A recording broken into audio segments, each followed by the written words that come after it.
One day after my wife's passing, my beloved son, whom I had always trusted, called me. Laughing, he said, "I sold your car. If you need to go out, just take an Uber." I simply replied to his mockery, "Which one?" I looked in the garage and they're all here. Stammering on the other end of the line, he asked, "What do you mean, all the cars?" The lesson he was about to learn would be unforgettable.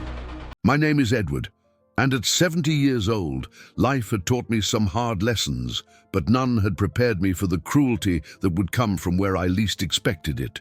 I've always been a man of few words, with an unassuming appearance that allowed me to navigate life without drawing much attention. Anyone who saw me probably just saw a widower in his final years, quiet and a bit worn by time. But behind that modest facade, I hide a mind that has learned to be strategic over decades of adversity. This mind, shaped by time and loss, held an iron will, forged in a slow fire, but unbreakable.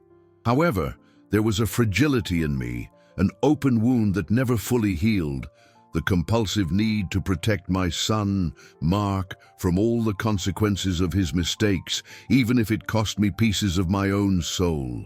It was a father's love, a blind and sometimes self-destructive love, that prevented me from clearly seeing the person he was becoming. The conflict that gnawed at me from within was the constant struggle between this unconditional love and the growing, painful realization that I had raised an irresponsible, selfish man, and above all, one incapable of bearing the weight of his own choices. For years, I was the invisible pillar supporting his failures, secretly financing his gambling debts that piled up like mountains, bailing out his failed business ventures before they could even get off the ground, and trying to untangle the web of toxic relationships he insisted on nurturing. Every check signed, every excuse made, was a silent act of faith, a vain hope that one day he would mature, that he would see my sacrifices and perhaps even value them. But for Mark, maturity seemed an unattainable mirage, and gratitude a foreign language. Everything came crashing down on a Tuesday morning. Just over 10 days ago, the sun had barely peeked over the horizon, and the comforting aroma of freshly brewed coffee still hung in the quiet kitchen air when the shrill ring of my phone pierced the morning calm. It was Mark. I immediately recognized that cold, impatient voice I had learned to dread in recent years. There wasn't the slightest trace of concern, not a "How are you, Dad?" after the recent passing of my wife, his mother. No, what came was a short, sharp blast that hit me square in the chest. "Dad, I sold your car. That old sedan was just taking up space. If you need to go out, call an Uber." The blood ran cold in my veins. I felt a shiver run down my spine, a dark premonition of what was to come. That car wasn't just a means of transportation, a heap of metal and rubber. It was my independence, my dignity, the last physical link to a life that was slipping away with each passing day. It was my only way to visit my late wife's grave every Wednesday, to bring her fresh flowers and share the silly news of my day. Mark knew that. He knew the symbolic importance of that vehicle to me, especially after losing his mother. But his mounting debts to loan sharks, a shadow lengthening over his life, had made him desperate and, unfortunately, cruel. My heart, already so fragile from the absence of my lifelong partner, clenched with a pain that surpassed any material loss. However, a strange, almost supernatural calm washed over me, a calm that surprised even myself. My voice, when I spoke the words, sounded firm, devoid of the emotion churning in my chest. Only the smell of coffee lingered, a bittersweet reminder of a broken routine. "But which one?" I asked, feeling a lump form in my throat but maintaining my composure.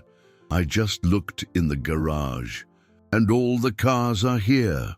There was a dead silence on the other end of the line, a silence that stretched for seconds that felt like an eternity, a void filled only by the rapid beating of my own heart. Then Mark's voice echoed again, no longer arrogant, but filled with a total confusion that almost made me smile. "What do you mean? All the cars? What garage are you talking about?" he stammered, and I knew, in that instant, that the first piece of my secret game was about to be revealed, and that the surprise would be just the beginning of a journey that would change our lives forever. What my son didn't know was that I was about to turn the tables. The silence that followed my question was more eloquent than any shout. I could feel Mark's confusion through the line, could almost picture his brow furrowed, his mind struggling to process the information I had just dropped. His voice, once so full of presumptuous authority, was now a hesitant mumble. "What garage are you talking about, Dad?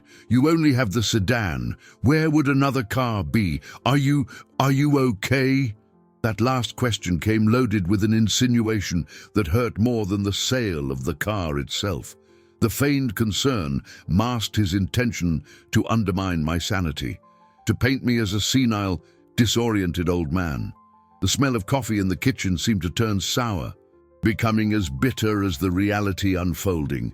I took a deep breath, controlling the torrent of emotions that threatened to swallow me. I knew this moment was crucial, the threshold of a new phase in our relationship.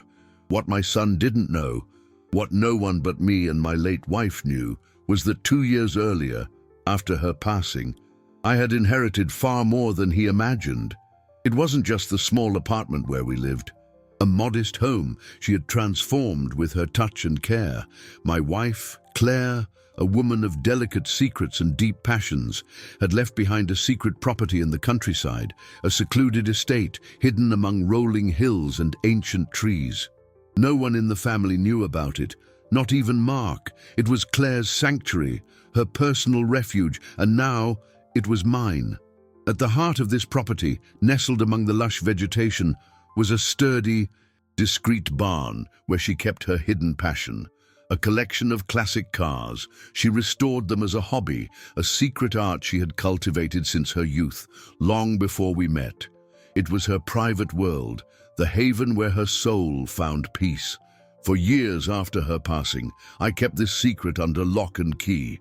Visiting the property became my sacred ritual, a weekly pilgrimage that connected me to the memories of my lost love. I cared for the vehicles with an almost religious devotion, polishing every piece of chrome, checking every engine, paying the taxes on time, all in silence and discretion. It was my refuge, my sanctuary, where I could feel her presence in every curve of a polished fender, in every scent of old leather. 7 immaculate cars rested in that barn like forgotten jewels in a vault. Elegant sports cars, classics that looked like they had driven straight out of an old movie. And a few European rarities she had collected over decades, true automotive treasures worth more than the house Mark had grown up in. I didn't see them merely as vehicles. They were extensions of her passion, her life, her essence. The first real obstacle arose not with Mark's phone call, but the next morning, when a restless anxiety led me to check on the situation. I discovered that my son had not just sold my sedan, he had forged my signature on the paperwork. A cunning imitation of my handwriting adorned the bill of sale. The buyer, a local used car dealer, had paid a paltry sum, convinced she was getting the deal of a lifetime, taking advantage of a confused old man. As Mark had undoubtedly described me, recovering the vehicle would be an odyssey, nearly impossible without publicly exposing my own son's dishonesty. A part of me, the one that still loved him unconditionally, shuddered at the thought of tarnishing his name. In the following days, the situation worsened drastically, like a tumor growing silently. Mark, driven by his greed and desperate to settle his debts with loan sharks, began pressuring neighbors and family members. He spread lies about my senility, whispering about my loss of judgment, suggesting I should no longer drive or even make important decisions. His motivation was crystal clear. He wanted to be named my legal conservator, a sly way to gain total and unrestricted access to my assets, which he mistakenly believed were just the small apartment and a modest bank account. His girlfriend, a woman with icy eyes and unbridled ambition named Lydia, was actively involved in his plans. Her calculating gaze, seeing an opportunity to profit from my supposed fragility. Every day, I felt the net tightening around me, the humiliation rising like a high tide, threatening to drown me in my own home. I had to act, but how? And more importantly, when would the rope finally snap? The humiliation intensified, a slow-acting poison seeping into the veins of my daily life. It wasn't just the loss of the car or the lies whispered in corners. It was the feeling of being invisible in my own home, of having my dignity slowly crushed. Mark showed up with conservatorship papers, the words mental incapacity and legal guardianship printed in bold, like a public certificate of my supposed frailty. The worst part was the presence of a Dr. Miller, a man with an evasive gaze and a forced smile. He was there, ready to sign a questionable report without properly examining me, without asking a single question about my well-being. His eyes betrayed the transaction. A generous sum had changed hands, buying his ethics and his pen. To see my own son, my flesh and blood, conspire against me, using my supposed senility as a weapon, was the most painful blow, a dagger twisted in my already wounded heart. For a week, I was, in effect, a prisoner in my own home. The apartment keys, which used to hang on a hook by the door, disappeared. Mark confiscated them with the air of someone doing me a favor, claiming it was for my safety. My phone, once a bridge to the outside world, became a tool of surveillance. Mark monitored my calls, his prying questions about who I was talking to and why, leaving a bitter taste in my mouth. My basic finances, the little I had for daily expenses, were controlled by him. Every purchase, every need, subject to his approval. I felt as if I were living under a microscope, every move watched, every breath calculated. The neighbors, people who had known me for decades, who saw me water the plants on the balcony and get the morning paper, began to look at me with pity. Their gazes carried a mixture of compassion and discomfort, their poorly disguised whispers about my supposed dementia echoing in the building's hallways. Poor Edward, he hasn't been the same since Claire passed. I'd overhear, the voices low, but the words piercing like needles. The shame was suffocating, a heavy cloak that covered me from head to toe. The silence of the house, once a balm for my lonely soul, now resounded like a funeral bell, each toll a reminder of my situation, of my powerlessness. The first breakthrough, a thread of hope in the darkness, came from where I least expected it. An old friend, Peter, a loyal, quiet man with whom I played chess in the park every Sunday, noticed my sudden isolation. He noted my absence from our usual games, the lack of my morning walks. His genuine concern led him to investigate. He was discreet, a true old-fashioned detective, gathering information here and there without broadcasting his intentions. He discovered that Dr. Miller, the doctor who had signed the forged report, had a history of questionable conduct and had, in fact, been bribed. More importantly, Peter, with his network of contacts, realized that the conservatorship papers contained serious irregularities, legal flaws that could be exploited. And it was Peter who helped me contact an honest lawyer, a Mr. Wallace, a man of integrity and experience who, upon hearing my story, promised to fight for me. He began to legally challenge the entire conservatorship process, to unravel the web of lies Mark had woven. A small light, still faint, began to shine at the end of the tunnel. But as I felt a breath of relief with this new alliance, the shadows of Mark's world grew darker. My son's debts to the loan sharks became menacing. Dangerous men, with empty eyes and intimidating presences, began to lurk around my building, their dark cars parked on the street, their rough voices demanding payment. I saw them from the window, felt the air grow heavy with their presence, and fear, a visceral fear, began to creep in. Mark, desperate and oblivious to my true assets, had promised to use my property as collateral, not knowing I owned so much more than I appeared to. His girlfriend, Lydia, a woman who seemed carved from ice and ambition, constantly pressured him to speed up the conservatorship process, her eyes gleaming with the promise of easy wealth. I knew that time was running out, and with every beat of my heart, I felt that the point of no return was dangerously close. What else would he be capable of to achieve his goals? The tension escalated, tightening like a noose around my neck.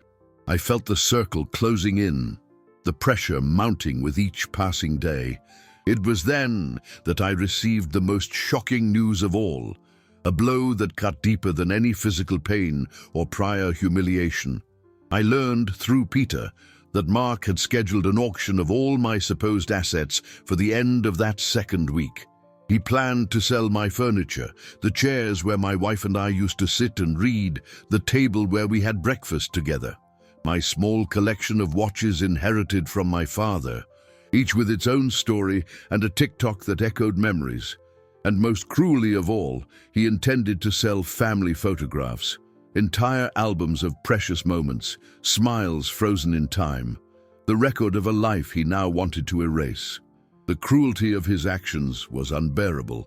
It was no longer about money, but about erasing my existence, nullifying my history. I saw it as an act of desperation and revenge, an attempt to strip me of everything I had left, of everything that defined me beyond my supposed frailty. The loan sharks, like hungry vultures, intensified their patrols. I saw their cars pass slowly down the street, felt their heavy gazes even through the curtains. The threat materialized in every shadow at my door, in every buzz of the intercom.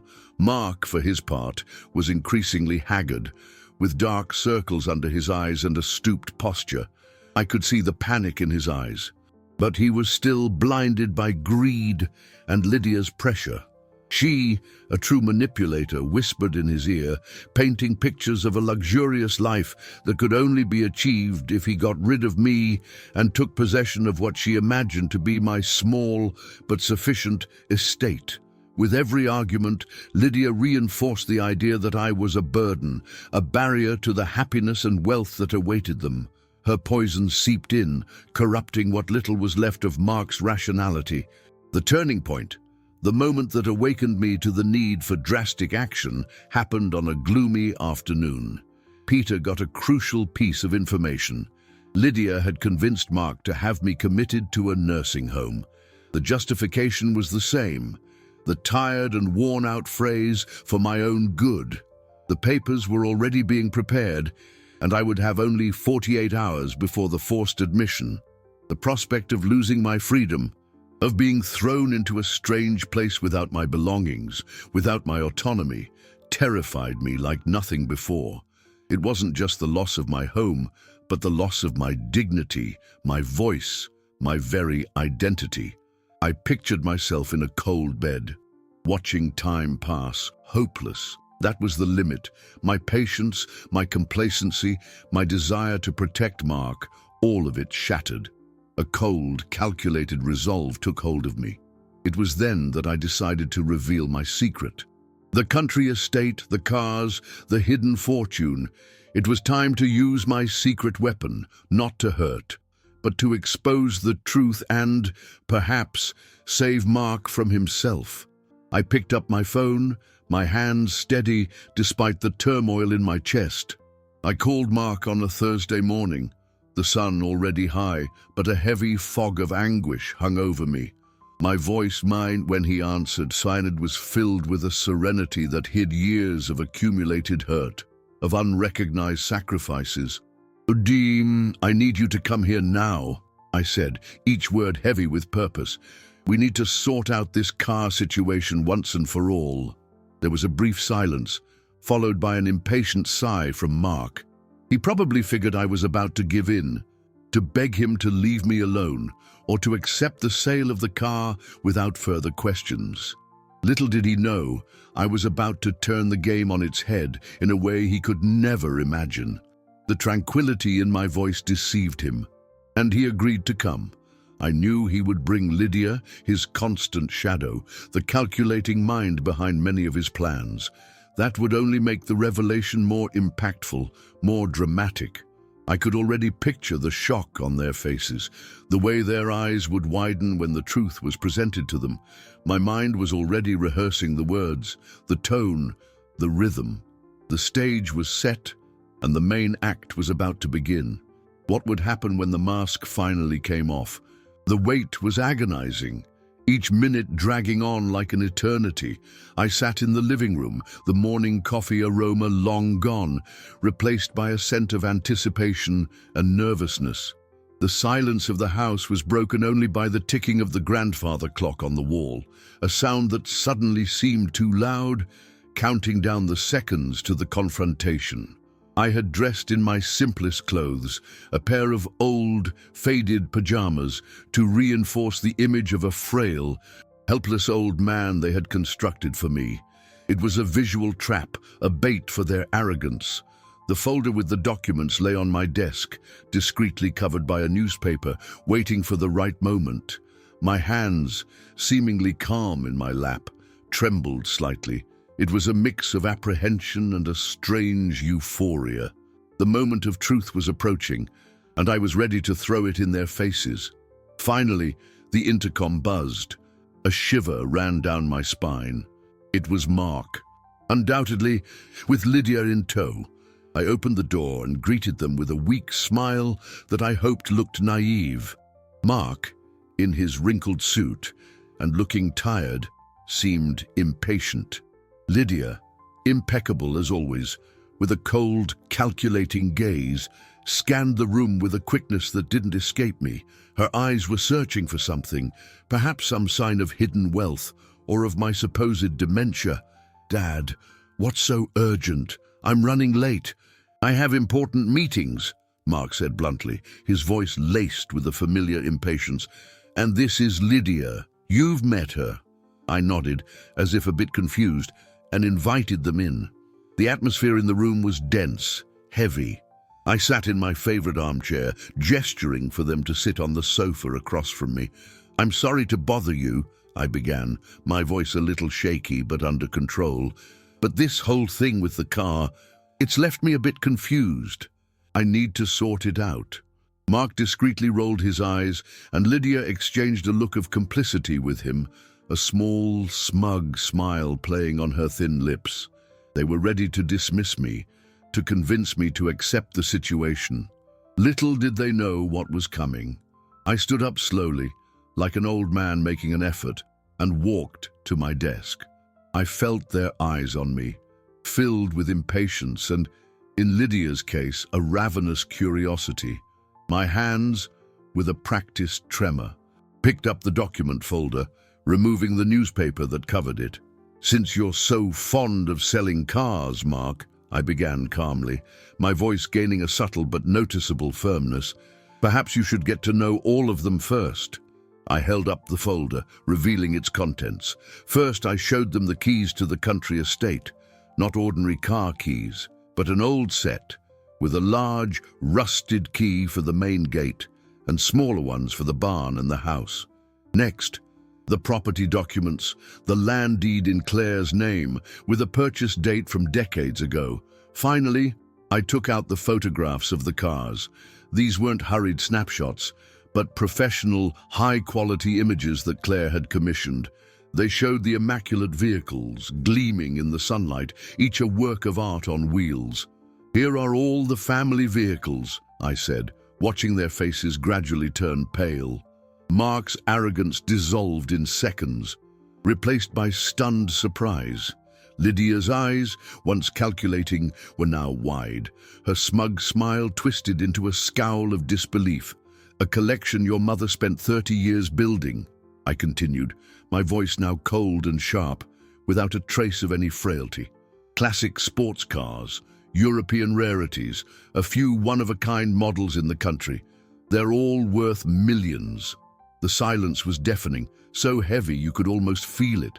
Mark, who had treated me like a senile, incompetent old man, who planned to put me in a home and sell my furniture, discovered that his poor father was, in fact, the guardian of a fortune in rare vehicles.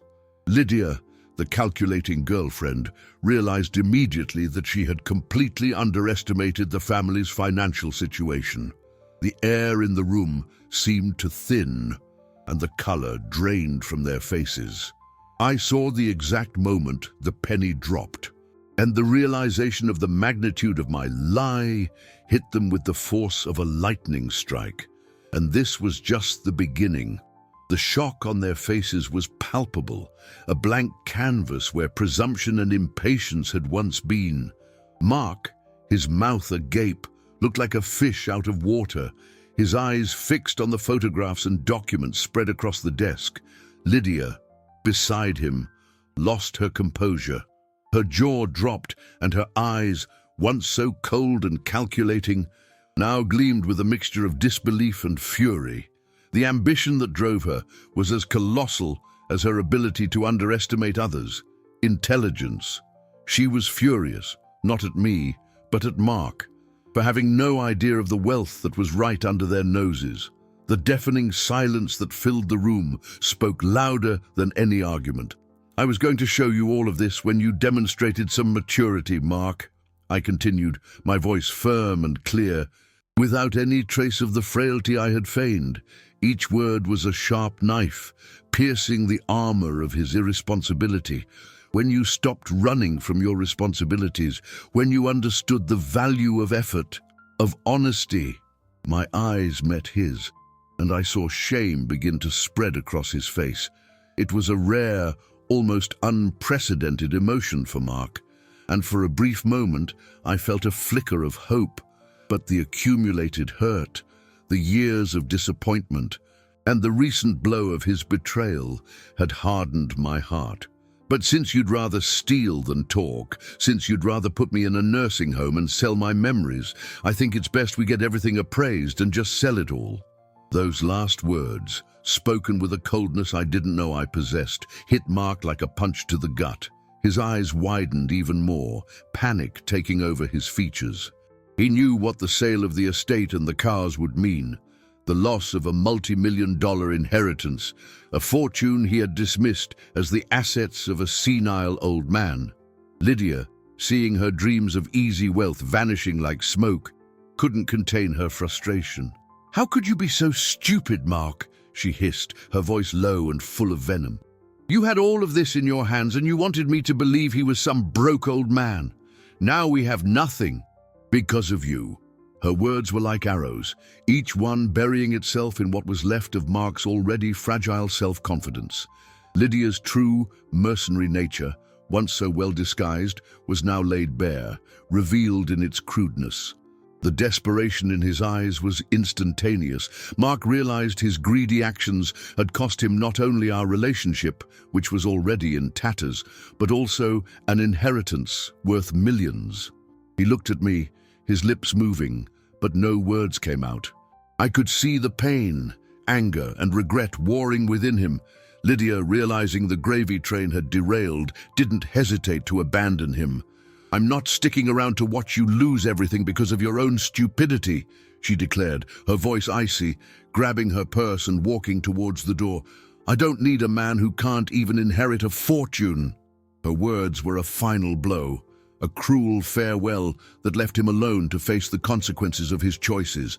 The door slammed shut, echoing the emptiness Lydia left behind, but which had already existed in Mark's life.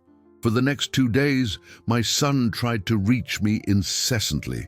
Text messages, phone calls, knocks on the door. I didn't answer. I needed time. I needed him to feel the weight of his actions, the absence of my unconditional protection. He begged for forgiveness, promising to change, his voice hoarse from crying. But his tears seemed more motivated by financial loss, by the inheritance he had thrown away, than by genuine remorse. The pain of being betrayed by him, of having my dignity questioned, was still too fresh. I knew that for any change to be lasting, he had to face the consequences of his choices alone, without my protective shadow to absorb the impact, and the consequences were closing in. in the form of impatient loan sharks and a loneliness he had never experienced before. He found himself alone, without Lydia, without his fair-weather friends, without his harebrained schemes. And I, even with a heavy heart, knew it was a necessary step on his path to redemption. What would happen when he was truly alone, with no one to blame but himself? The answer was about to knock on my door, literally. The rain was pouring down outside, drumming against the apartment windows, a melancholic sound that accompanied the turmoil of my own thoughts. Mark's calls and messages had ceased for a few hours, a temporary relief for my nerves. But I knew it was just the calm before the storm. My silence was a barrier, a wall I had erected between us, not out of cruelty, but necessity. I needed him to confront himself, to feel the void his greed had created. The apartment seemed larger and quieter without Mark's presence, and paradoxically, more peaceful. I was exhausted, not just physically, but emotionally.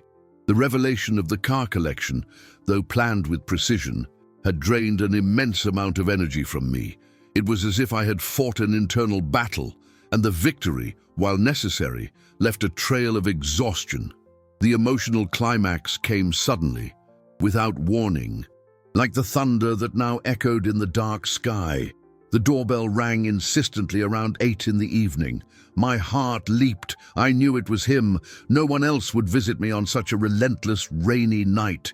I took a deep breath, trying to recompose my hardened facade. I went to the door, the sound of the rain muffling the soft creak of the floorboards. When I opened it, the sight before me almost made me waver. It was Mark, completely soaked. His hair stuck to his forehead, his clothes heavy with water.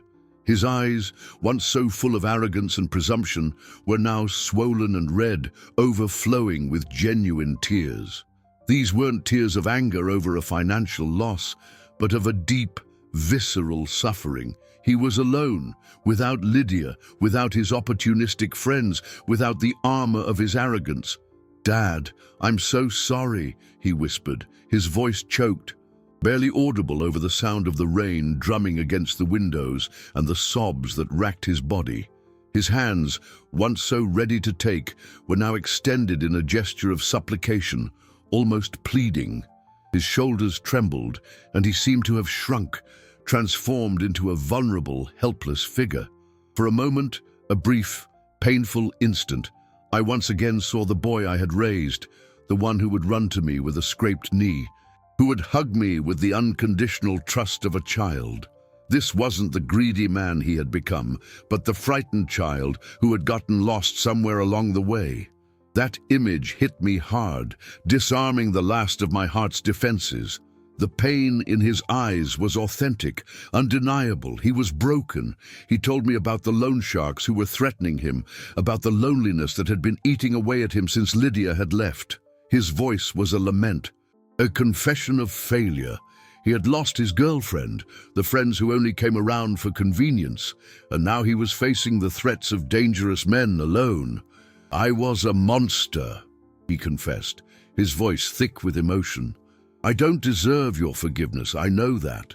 But Dad, I need your help to become the person you tried to raise." It was a desperate plea, an acknowledgement of his own failure, and a search for redemption. My mind, once so strategic, now surrendered to my paternal instinct. The man he had become was a reflection of his choices, but also, perhaps, of my own failure to guide him correctly. The sight of his despair tore my heart apart. I loved him, despite everything. I looked at my broken, vulnerable son, and my father's heart spoke louder than any resentment. The rain washed away not only the grime from his clothes, but seemed to wash away some of the bitterness I felt. I opened the door a little wider, inviting him in. It was a step into the unknown, a vote of confidence I wasn't sure would be rewarded, but one that my fatherly love compelled me to take. I knew it wouldn't be easy. The road to his recovery would be long and arduous, and it would demand a patience and strength from me that I barely knew I possessed. But seeing him there at my door, dissolved in tears, I knew I couldn't abandon him. What came next would be a journey of healing, of rebuilding, not just for him, but for both of us, for our relationship. The hard part would be setting the conditions for this new phase. The scent of damp earth and the cool morning breeze greeted us at the country estate, a stark contrast to the heavy, charged atmosphere of the apartment. Mark beside me seemed different. His shoulders, once slumped under the weight of guilt and despair, were now held straighter, though still with a stiffness that betrayed his tension. His eyes, which had previously avoided mine, now met my gaze with a mix of apprehension and a spark of hope. Lydia was no longer in tow, nor was his air of being above judgment. The Mark who had knocked on my door on that rainy night was a reflection of a person being rebuilt. He was quieter, more observant, absorbing every detail of the environment his mother had loved so much, an environment he never knew existed. We decided together, that night and in the early hours of the next morning, that he would work to earn a second chance. It wouldn't be a gift, but an opportunity earned. We paid off his most urgent debts to the loan sharks, not the full amount, just enough to stop the threats and allow him to breathe. I didn't want him to be in debt forever, but I also didn't want him to escape all consequences so easily. It was a delicate balance between protection and the need for him to feel the weight of his mistakes. The conditions I set were strict, designed to be more than mere formalities. First, he would go to therapy, deep, serious therapy, to uncover the roots of his gambling compulsion and his greed. It was a non-negotiable requirement. I didn't just want to treat the symptoms, but the disease itself. Second, he would work an honest job. Not one of his fantasy businesses, but something real that demanded effort and discipline. I suggested he start by helping me at the estate, learning about car maintenance, about the land, about a simple life and manual labor. His eyes widened in surprise for a brief moment, perhaps imagining I would send him to some menial, humiliating job. But I insisted it was an opportunity for him to reconnect with reality, with the value of sweat and effort. And finally, the hardest condition of all, he would need to prove for an entire year that he had changed. A year of consistency, of effort, of dedication. A year without relapses, without lies, without schemes. I knew it would be a monumental challenge for him and for me as well. Today, 10 days after that cruel phone call about the car, we walked together through the estate. The afternoon sun paints the cars in golden hues, making them gleam inside the barn. The smell of gasoline mixes with the aroma of earth and freshly cut grass, a fragrance I associated with peace. Mark is by my side, his posture more relaxed, his eyes taking in the details of the vehicles his mother had loved. He isn't here out of obligation, but out of a growing interest, a genuine curiosity. We started with the simpler cars, the ones that required less maintenance. I teach him about the tools, about the importance of every nut and bolt, of every polished surface. He is learning about restoration, about the patience each part demands, about the value of care and dedication. He is learning on a deeper level about value, not the monetary value that had so blinded him, but the intrinsic worth of something made with love, of a preserved history, of a shared passion. And I, in turn, am learning that sometimes true love requires letting consequences teach what words could not. I watch Mark, now focused on an old engine, and I see flashes of the curious boy he once was before the world corrupted him. The road would be long, full of ups and downs, of moments of frustration and, I hoped, of redemption. But for the first time in a long time, I felt a flame of hope warm my chest. I didn't know what the future held for us, but the journey had begun, and we were on it together, step by step, repairing not just old cars, but the deep cracks in our own relationship. What else fate had in store for our new journey, I was willing to find out. The weeks turned into months. The country estate, once my solitary sanctuary, was now the stage for Mark's slow but noticeable metamorphosis. He, who barely knew the difference between a screwdriver and a hammer, began to learn the rudiments of mechanics. His first days were a series of frustrations, parts that wouldn't fit, bolts that refused to turn, the stubborn grease that stained his hands, something he, so concerned with his appearance, detested. I watched him closely, sometimes offering a gentle tip, other times just letting him struggle with the task, knowing that frustration was a crucial part of learning. I saw his face tighten with impatience, the same expression that had tormented me for years, but now, with a difference. He didn't give up. He would take a deep breath, wipe his hands on an old rag, and try again. Small victories, an engine sputtering back to life, a headlight flickering on, were celebrated with a gleam in his eyes that reminded me of the boy he once was, proud of his first creations with building blocks.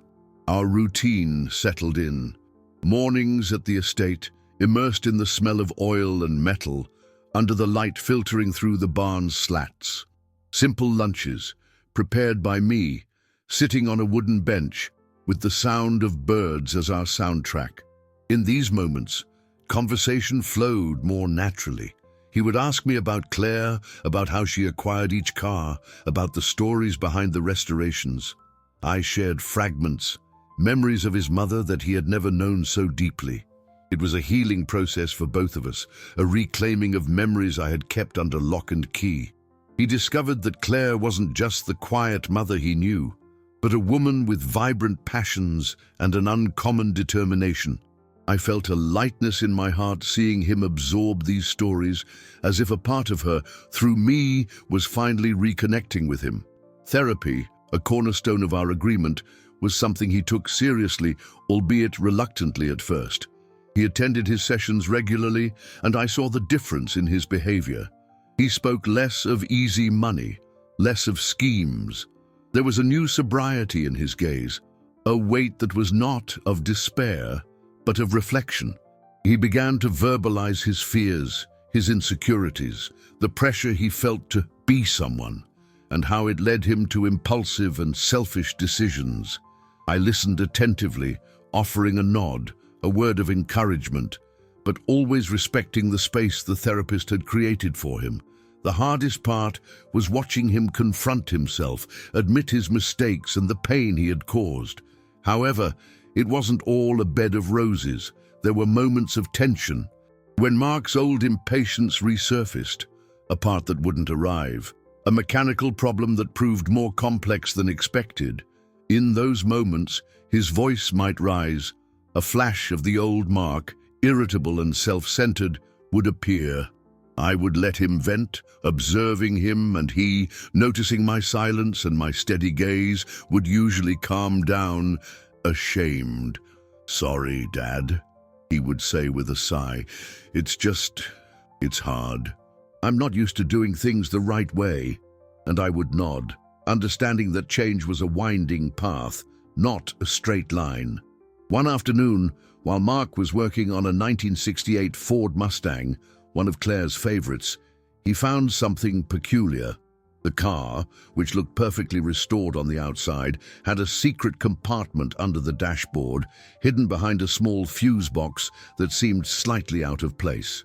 Mark, with a newfound curiosity, opened it. Inside, there was a small, polished wooden box. He called me over, his voice filled with surprise. "Dad, look what I found." My heart skipped a beat. Claire was a woman of secrets, but she had never mentioned this. When we opened the box, we found a series of old letters tied with a faded ribbon and a small bronze key with an intricate design. The letters were addressed to Claire, written in an elegant, unfamiliar handwriting. A wave of mystery and a pang of anxiety washed over me. Who wrote them, and what did this key open?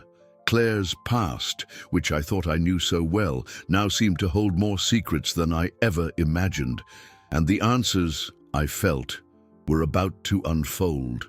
The air in the barn seemed to thicken the moment the small wooden box was opened. The letters, tied with a ribbon faded by time, seemed to vibrate with untold stories. Mark looked at me with a mixture of curiosity and apprehension, waiting for an explanation I didn't have. The elegant, unfamiliar handwriting on the letters sent a chill down my spine. It was something entirely new, something I had never seen in all my years with Claire. Who wrote them? Why were they hidden here in her favorite car? And, more intriguingly, what did the bronze key with the intricate design open? My mind started working, connecting dots that didn't seem to make sense. Claire, my wife, a woman I thought I knew like the back of my hand, appeared to have kept a profound secret. I picked up one of the letters carefully, as if it were a fragile object that might crumble in my hands. The paper was old, with a faint smell of must and something else, a subtle floral perfume I associated with Claire. The date on the first letter was from decades ago, long before we met. I began to read, and Mark drew closer, his curiosity overcoming any protocol. The first words revealed that the letters were from a childhood friend of Claire's, a woman named Sophia. The correspondence chronicled a time in Claire's life before me, a phase of her youth where she seemed to have had a burning passion for archaeology and discovery. They spoke of a quest, a legacy, and a promise. They also mentioned a secret location, a hidden garden, somewhere the letters described enigmatically. With every line I read, the mystery deepened. Claire and Sophia seemed to have had a project in common, something grand and secret. The letters made references to ancient maps and strange symbols, to an inheritance that wasn't of money, but of knowledge. I remembered Claire, always so reserved about her past before me. She only ever mentioned her childhood and youth superficially. Now, I understood why. She was guarding a secret, not to hurt me, but to protect something or someone. Mark, hearing excerpts from the letters, was bewildered. Mom was an archaeologist. Dad, and why did she never tell us about this? His voice was a mix of fascination and disappointment. I had no answers, only more questions. The small, heavy bronze key, with its inscriptions nearly worn away by time, became the focus of our attention. It didn't seem to open any of the car's compartments. Markan, with his new eye for detail, began to examine the barn. He checked every corner, every box, every cabinet, with a determination he had never shown before. We spent hours, me rereading the letters and him searching for something the key might open. The sun began to set, painting the sky in orange and purple, and frustration started to build. It felt like we were on a treasure hunt, and the first clue was leading us nowhere. It was Mark who found it, behind a rack of old tools. In a dark corner of the barn, there was a small metal box embedded in the wall, almost imperceptible, covered by layers of dust and cobwebs. It was an old safe box with no visible lock. With a cry of surprise, he called me over. The bronze key fit perfectly into the lock. With a soft click, the box opened, revealing a hidden compartment. Inside, there was no gold or jewels, but an ancient map, yellowed with time, covered in unknown markings and symbols, and a small, leather-bound journal. The handwriting was Claire's, unmistakable. It was her journal, and the map seemed to be the key to the hidden garden mentioned in Sophia's letters. Emotion overwhelmed me. More of Claire's secrets, another part of her life revealed. Mark, beside me, was equally fascinated, his eyes shining with an excitement I had never seen in him. What mystery had my wife guarded so faithfully, and what awaited us at the end of this quest? The estate, the cars, and now this buried secret were bringing us together in a way I never could have imagined. Claire's journal was a treasure, not of gold coins or sparkling jewels, but of memories, dreams, and a story I would never have imagined.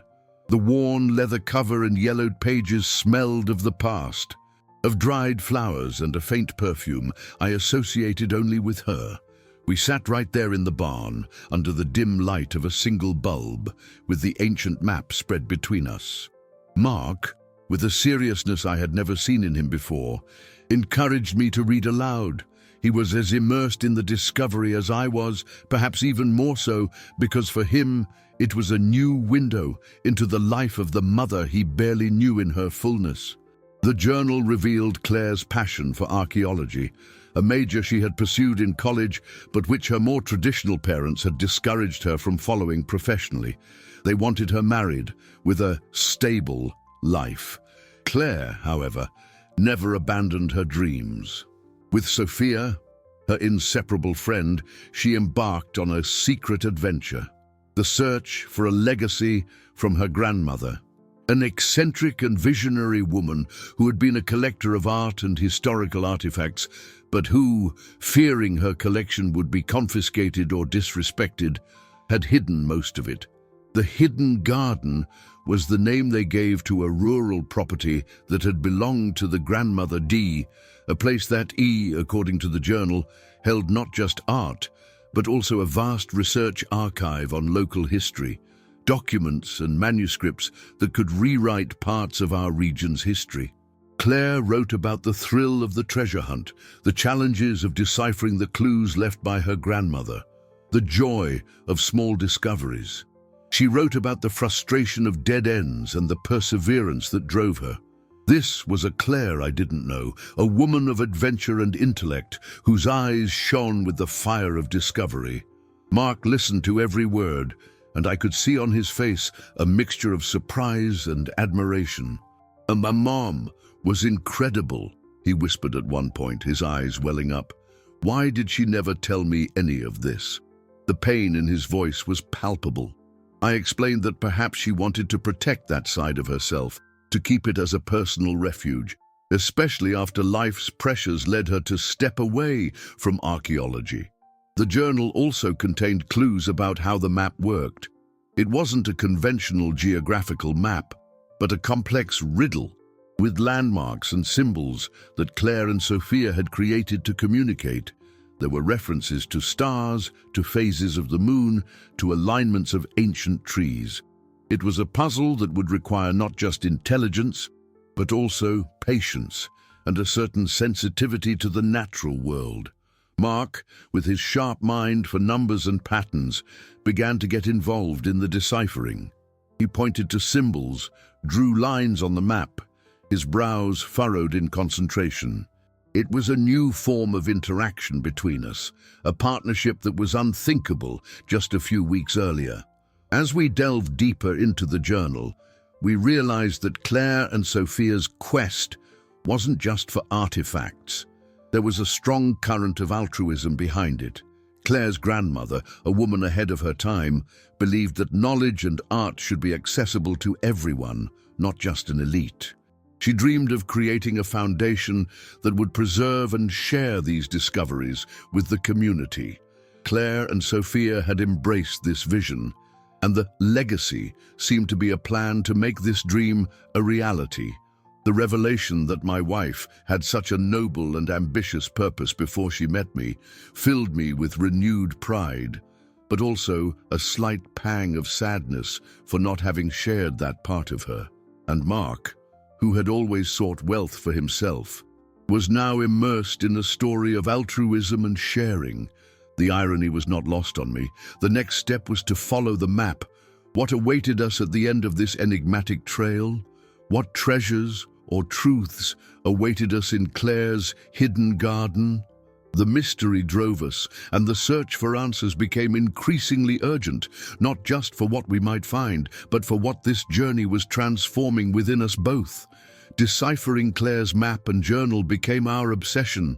The clues, initially so enigmatic, began to unfold under Mark's watchful eye.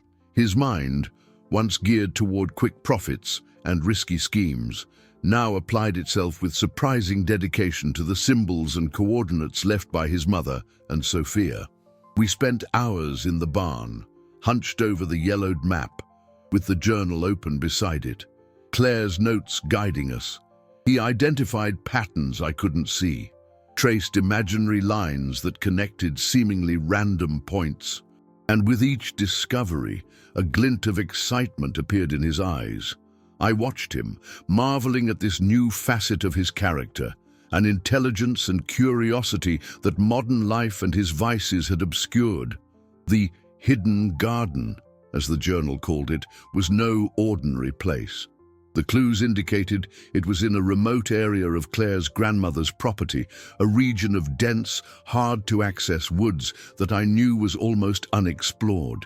Mark, with renewed energy, began to plan the expedition. He researched the region's topography, the native plants, the lunar cycles Claire had mentioned in her notes. His dedication was total. I, a bit more cautious due to my age and the rough terrain, suggested we call Peter to help us, but Mark, with a rare smile, insisted it would be our journey, a rite of passage. I agreed, feeling it was important for him to take the lead in this quest. The preparation for the expedition was meticulous. Mark packed backpacks with supplies, compasses, maps, and flashlights. He made sure we had proper clothing, sturdy boots. I remember him, the same man who had told me to call an Uber, now checking the terrain, studying the routes, concerned with every detail of our safety. One afternoon, as he packed the last items, his gaze met mine. "Dad," he began, his voice softer than usual, "I get it now. I get why Mom hid all of this. It wasn't out of spite. It was to protect something important. I'm so sorry I wanted to sell her things. I was blind." He didn't ask for forgiveness directly, but his words, the way he said them, carried a genuine regret that touched me deeply. It was a giant step on his journey of self-discovery. Finally, the morning of the expedition arrived. The sun was rising on the horizon, promising a clear day. We walked through the estate, crossing open fields, the fresh morning air invigorating our lungs. Gradually, the landscape changed, and we entered the dense woods. Claire's journal and the map were our guides. We followed the instructions, looking for trees with peculiar shapes, for rock formations that resembled the drawings on the map. Mark was ahead, clearing a path with a machete, his eyes sharp for every detail. I followed him, my heart beating a little faster, not with fear, but with a contained excitement. With every step, we felt Claire's presence, as if she were there with us, smiling at our journey. Mark would talk to her in whispers, asking for guidance, almost like a prayer. After hours of hiking, the sun high in the sky, we reached a clearing that matched the description of the hidden garden in the journal. It was a magical place, with ancient trees and a waterfall murmuring in a corner. In the center of the clearing was a large, moss-covered boulder, and on it, an almost imperceptible crack. Mark, with the small bronze key in his hands, inserted it into the crack. With a soft click, the boulder moved, revealing a secret entrance to a cave. Mark's breath hitched, and I felt a knot in my stomach. The air inside was damp and smelled of earth and something else, something ancient. The flashlight beam revealed a narrow corridor that stretched into the depths of the earth. What awaited us inside? What secrets had Claire kept for so long? Curiosity consumed me, and Mark, his face pale with emotion, turned to me. "Dad, we're almost there," he whispered. And I knew that whatever was in there would change our lives forever. The air inside the cave was damp and heavy, with an earthy scent that mingled with something ancient, almost forgotten. The beam of our flashlight danced on the rock walls, revealing a narrow corridor that delved into the darkness. Mark, leading the way, seemed to have grown in stature. His eyes shone with an almost childlike excitement, but also with a determination I had never seen. He was in his element, a true explorer. I followed closely behind, my heart beating a steady rhythm, a mix of apprehension and growing curiosity. Every step echoed in the cave's silence, a reminder of our solitude and the grandeur of what we were about to discover. The corridor opened into a larger chamber, illuminated by a fissure in the ceiling that allowed a beam of natural light to enter, like a divine spotlight. And there, under this mystical light, was Claire's legacy. It wasn't gleaming treasures, nor piles of gold. What we saw left us speechless. The chamber was filled with rustic but well-maintained wooden shelves, laden with ancient books, manuscripts, even more complex maps, and a vast collection of Native American artifacts. There were delicately painted ceramics, polished stone tools, textiles with intricate patterns. In one corner, the skeleton of some prehistoric animal was expertly mounted. It was decades of research and collection, an archive of knowledge and culture that my wife and her grandmother had preserved in secret. It was a private museum, a time capsule, a testament to their passion for history and truth. Mark walked slowly among the shelves, his fingers brushing against the books and objects with reverent respect. He picked up an old journal, different from the one we had found before, and began to flip through it. It was his great-grandmother's journal. In its pages, she detailed her dream of creating a foundation to share this knowledge with the world so that future generations could learn from the past.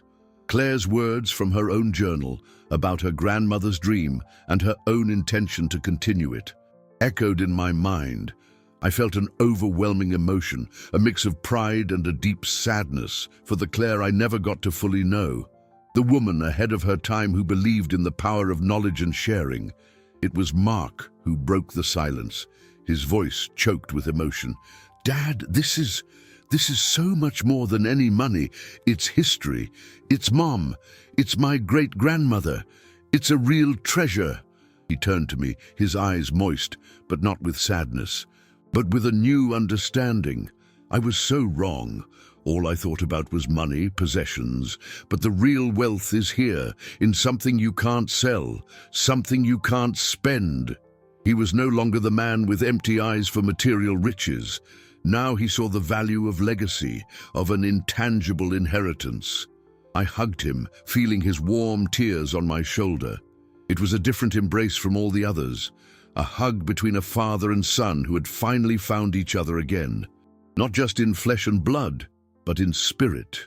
That day, inside the cave, the main conflicts were resolved. Mark's conservatorship plan crumbled like a sandcastle before the grandeur of the discovery. The fear of losing him to greed dissipated. The country estate, once a refuge for grief, became a place of rebirth. Mark not only apologized genuinely, but began to make plans for the future. He spoke of the foundation, of the importance of restoring and cataloging the collection, of how the estate and the barn could be the center of a project to preserve the memory of his grandmother and Claire, and to educate people. He was, in fact, becoming the person I always knew he could be. He spoke with a passion I had never witnessed before, an infectious enthusiasm. We left the cave as the sun was preparing to set, painting the sky in shades of orange and pink. Mark seemed like a different man. That day, that discovery, had been the catharsis he needed. The loan sharks, the debts, Lydia, all of it seemed insignificant in the face of the magnitude of what we had found and what we had become. Our relationship had been rebuilt, brick by brick, on a foundation of truth, forgiveness, and a shared purpose. I looked at my son, now walking ahead of me with a real map in his hands, not a map of schemes and easy gains. And my heart filled with a hope I hadn't felt in a long time.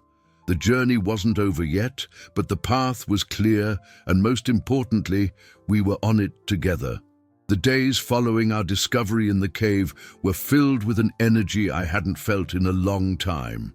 Mark, once a whirlwind of irresponsibility, now displayed a focus and dedication that moved me.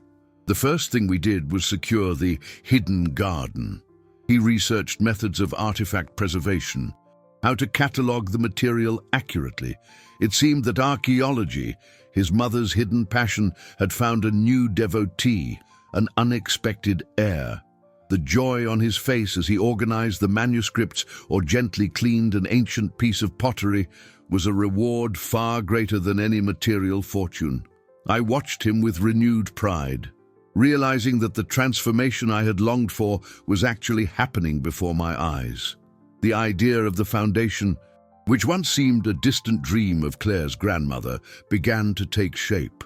Mark, with the help of Mr. Wallace, the honest lawyer Peter had recommended, and with the guidance of a cultural heritage expert, began the legal process to establish the Claire and Sophia Foundation, a legacy of knowledge. He was determined to honor the memory of his mother and great-grandmother. The barn at the estate, where Claire's classic cars gleamed, would become the Foundation's headquarters, a space for learning and research.